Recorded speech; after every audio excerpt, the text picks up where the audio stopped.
जहां आपकी सोच खत्म होती है वहां से हमारी सोच शुरू होती है। कुछ ऐसा ही अंदाज है इन साइबर ठगों का। यही कारण है कि साइबर ठग पुलिस से 2 कदम आगे होते हैं।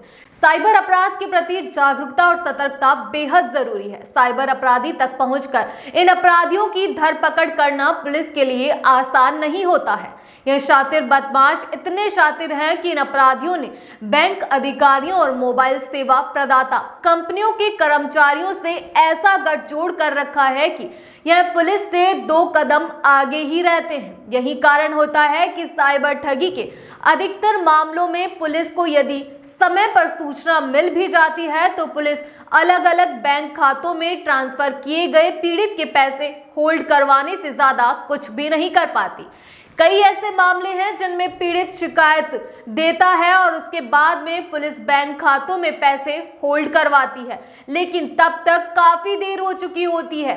यही कारण होता है कि तब तक साइबर अपराधी बैंक खाते से साइबर ठगी कर एक बड़ी रकम अपने खाते से निकाल चुका होता है और पुलिस जितने रुपए होल्ड करवाती है वह रुपए 15 दिन के भीतर कोर्ट के ऑर्डर के बाद में पीड़ित को मिल जाते हैं। इसके बाद में अगर पीड़ित थाने में पहुंचकर एफआईआर कराता है तो पुलिस इन मामलों में जिस नंबर से फोन आया था उन नंबर के जरिए और जिन बैंकों में पैसे ट्रांसफर किए गए थे उनके खाता धारकों की केवाईसी के आधार पर जांच शुरू करती है, जिसमें अधिकतम मामले ऐसे होते हैं जहां किसी फर्जी आईडी के ऊपर मोबाइल नंबर लिए गए होते हैं। इसके अलावा जिन खातों में ये रकम पहुंचती है उन खाता धारकों को पता भी नहीं होता कि उनका खाता साइबर ठगी के लिए इस्तेमाल हो रहा है, जिसकी वजह से पुलिस के लिए आगे की कार्यवाही एक अंधेरी सुरंग जैसी हो जाती है, जहां पुलिस के लिए अपराधियों को पकड़ना मुश्किल हो जाता है। ऐसे में आपको बता दें कि आपको ये जानकर भी हैरानी होने वाली है कि साइबर अपराध में 5वीं और 8वीं तक पढ़े नाबालिग भी लगे हुए हैं। मेवात क्षेत्र में साइबर ठगी में लगे 178 किशोर पकड़े जा चुके हैं। भले ही ये कम पढ़े लिखे थे, लेकिन ठगी का तकनीकी ज्ञान इनके पास जांच करने वाले पुलिस कर्मियों से भी कहीं अधिक गुना था। कई थानों में लगे पुलिसकर्मी इतने परिपक्व तक नहीं हैं कि वह साइबर अपराध को ठीक से समझ सके। साइबर सेल बनाए तो गए हैं, लेकिन ये ज्यादातर जिला स्तर पर ही हैं। जब किसी ग्रामीण क्षेत्र में ऐसा मामला सामने आता है तो वहां पर तैनात पुलिसकर्मी को हार्डवेयर और सॉफ्टवेयर की जानकारी तक नहीं होती है। पुलिसकर्मियों को यह तक नहीं पता होता कि जांच शुरू करने के लिए किन बिंदुओं पर सबसे ज्यादा ध्यान देना चाहिए।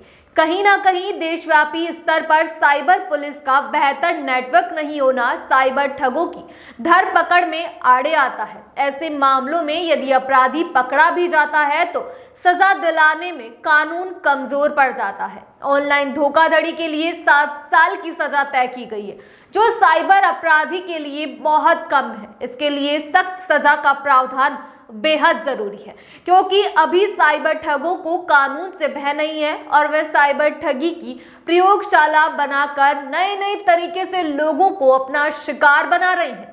इस मामले में पुलिस का कहना है कि साइबर लुटेरे नए नए तरीके से अपराध को अंजाम दे रहे हैं। अपराधियों से निपटने के लिए साइबर क्राइम थानों में तैनात पुलिसकर्मियों और अधिकारियों को और अधिक सक्षम किया जा रहा है। पुलिस कर्मियों को समय समय पर प्रशिक्षण भी दिया जा रहा है। केंद्रीय गृह मंत्रालय के अधीन एजेंसी की ओर से तैयार किए गए प्रतिबिंब ऐप के जरिए कई साइबर अपराधी पकड़े भी जा रहे हैं। इस ऐप का इस्तेमाल सभी राज्यों की पुलिस कर रही है। पुलिस लगातार आमजन से अपील भी कर रही है कि लोग जागरूक बने। यदि आपके पास में किसी भी अनजान नंबर से कॉल आता है या फिर आपके पास व्हाट्सएप पर कॉल या कोई मैसेज आता है तो उस पर कोई भी रिस्पॉन्स ना दें। यदि बार बार एक ही नंबर से कॉल आता है तो आप उस नंबर को ब्लॉक कर दें और उसकी तुरंत शिकायत national cyber crime helpline number 1930 पर करें। यदि आपके व्हाट्सएप पर या फिर मेल पर भी कोई भी लिंक आता है तो आप उस पर क्लिक ना करें। साइबर लुटेरों का यह नेटवर्क तोड़ने के लिए आमजन को जागरूक होना बेहद जरूरी है।